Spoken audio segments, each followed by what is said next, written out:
and now we can move on to learning objective 2, which is cash management. Here, let's watch for some normal culprits when we get in trouble. Too much money tied up in inventory, because it's sitting there in inventory. You paid cash or will to get it there. So we want to decrease the amount of inventory, which has the measure of increasing inventory turnover. Next, we want to move cash in faster. So we want to either have more cash sales, which is best, of course, but if we do sell on credit, which is a business reality, let's collect it fast. If they say they'll pay in 30, let's make sure they do pay in 30. And so tell them this is the terms we operate. If you pay in 30, great. If you're late, unfortunately, we're not your bank, and we have to charge you a late fee. Something like that, just to make sure you keep the cash rolling in.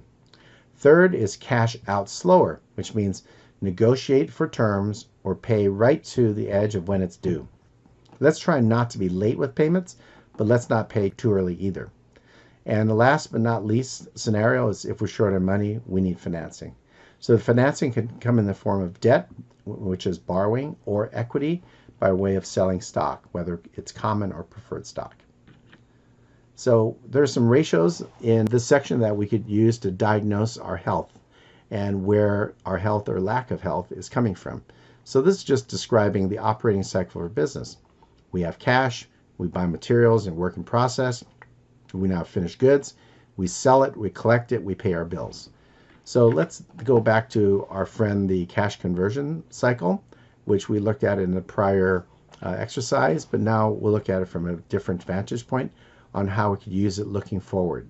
So here we're going to create a little model in Excel, and this is in PowerPoint, so I'm going to hop out again into Excel and go to cash conversion.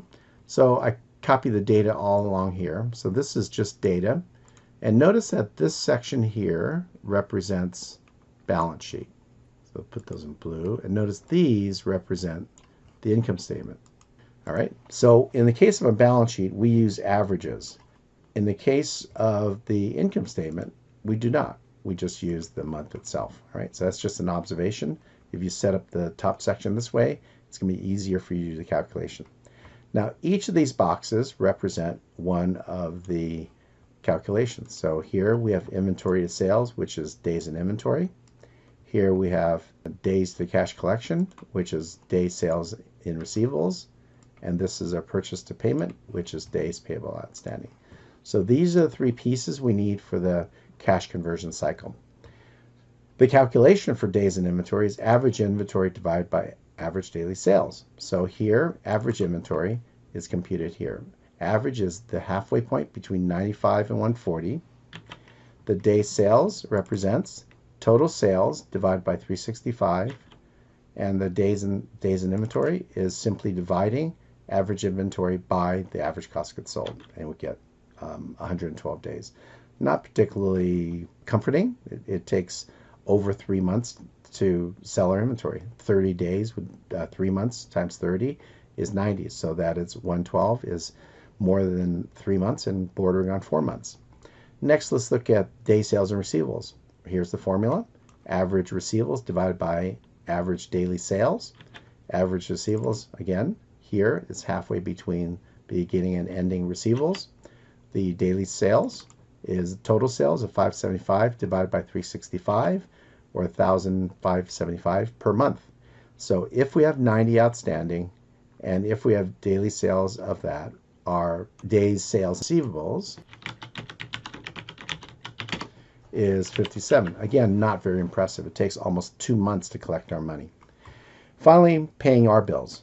Average accounts payable divided by average COGS. And here, the book's definition is average accounts payable and accrued liabilities, with the assumption that the accrued liabilities are all operating expenses. Not a bad assumption. So here, our average AP and accrued liabilities is a sum of 70 and 9,500, and our daily cost of goods sold, as we've seen before, is 380 divided by 365. So the days payable outstanding 76. So that's also a little bit worrisome because most vendors want to be paid in 30 days and we're taking 76. We're taking somewhere between 2 and 3 months to pay our bills. that likely would cause some consternation from our vendors. But let's just take that as fact for now and go from there. So now we're ready to compute the cash conversion cycle. So this particular item, take the days in inventory plus the days in receivables minus the days payable outstanding. So 112 is inventory, 57 is receivables, and 76 is days payable outstanding. So the CCC, or cash conversion cycle, equals 112 plus 57 minus 76, or 93. So how do we interpret that? It takes us 93 days to go through one full circle of getting inventory, selling inventory, collecting the money, and paying our bills. It's a little bit long, just in absolute terms, so we want to be a little bit vigilant on whether we can make that go down or not. We would like it to go down by quite a bit. All right, so that's the calculation of cash conversion cycle and the format, which makes it easy to simulate changes. So we did this way instead of just shortcuts, so that we can work with scenarios going forward, like what would happen if we're able to lower inventory? What would happen if we are able to collect faster from our customers? So that's the purpose of this exercise. And here we have just an example analytically. If we have two periods of time, 2015 and 16, and we have these results, we look at what happened between 2015 and 16, we see that the inventory to sales went up, which is not good. That's unfavorable. We see sales to cash went up. That's also not good. We should be collecting faster, not slower.